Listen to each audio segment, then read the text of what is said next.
ওই দিবা, বেশি ঝুঁকলে কিন্তু পড়ে যাবি। এই বাইরেটা কি সুন্দর দেখ, এই সর্ষে ভরা ক্ষেত, ঠান্ডা হাওয়া, সবকিছু মিলিয়ে দারুণ দেখতে লাগছে। দেখ, গ্রামের মজাই আলাদা। এই বয়সী মেয়েরা তো শুধু ছেলে দেখে জানি, আর তুই কিনা প্রকৃতি দেখে কাটাচ্ছিস। তোর ফোন এসেছে। কতদূর পৌঁছলি মা?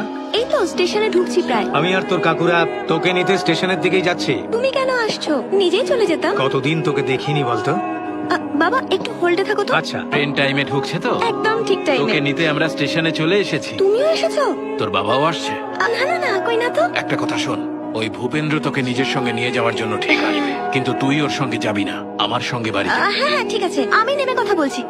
হ্যাঁ বাবা বলো। কি হয়েছে? কার ফোন? তোর মামা ফোন করেছিল। আরে কই না তো। ঠিক আছে। তুমি এত চিন্তায় পড়ে গেলে কেন? তাছাড়া আর উপায় কি? একদিকে আমার বাবা, অন্যদিকে আমার মামা, এদের দুজনের মাঝে আমি পিষে যাচ্ছি। দাদা, এরা মনে হয় এখানে শুধু ট্রেন দেখতেই এসেছে। ওদের ব্যাপারে নাক গলাস না, ওদেরকে ওদের মতো থাকতে দে। এদের বাড়ির এত লোক যখন আছে, ওটাকে তো জেলা ঘোষণা করে দিলেই হয়। এরপরেও মেয়ে আমার সাথেই যাবে, এরা শুধু দাঁড়িয়ে দেখবে। দাদা, আমরা কিন্তু দীপাকে নিয়ে যেতে দেব না। ওরা চিন্তা করিস না, দীপা এখান থেকে আমাদের সঙ্গেই বাড়ি ফিরবে।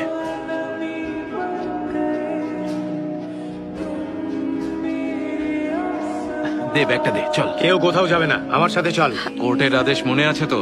দীপা আমাদের সঙ্গেই থাকবে, মাসে শুধু একবার তুই ওর সঙ্গে দেখা করতে পারবি। মাসের সেই দেখা করার একদিন তাহলে আজকেই। আমি ওর বিয়ের সম্বন্ধ দেখছি, কিন্তু তুই ওর মামা জানলেই সব পালিয়ে যায়। আজকে মেয়ে ওর বাবার সাথে যাবে, চল তোমার। বললেই হলো, শুধু জন্ম দিলেই বাবা হওয়া যায় না, সম্বন্ধ এলে আগে আমাদের জানাবি। ওর মা আর আমরা ছেলে পছন্দ করব। তোর পছন্দ তুই নিজের কাছেই রাখ, এর ভালো মন্দ সবটাই আমি বুঝবো। তুই যা এখান থেকে। ওর জন্মের সময় তো এটা মনে ছিল না, এখন যখন ও বড় হয়ে গেছে তখন ভাইদের নিয়ে এসেছিস অধিকার ফলাতে। যা সবাই এখান থেকে। আমি কি করব সেই জ্ঞান না দিয়ে সবাইকে নিয়ে তুই বাড়ি চলে যা। আমার সাথে কি করেছিস মনে নেই নাকি? আমি কিন্তু সারা জীবন সেটা মনে রাখবো। তাই আর কথা না বাড়িয়ে এখান থেকে চলে গেলেই তোর পক্ষে মঙ্গল।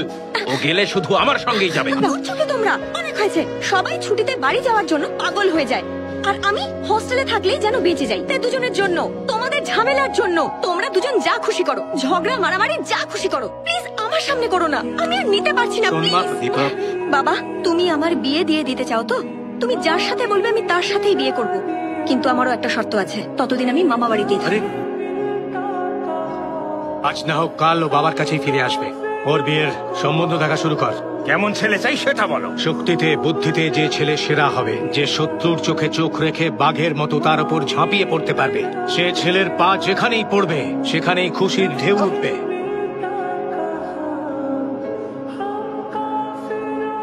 মনে হচ্ছে রাতের নেশা এখনো কাটেনি। না স্যার, আমি তো এসব একদমই খাই না, আর রাতেও তাড়াতাড়ি ঘুমিয়ে পড়ি।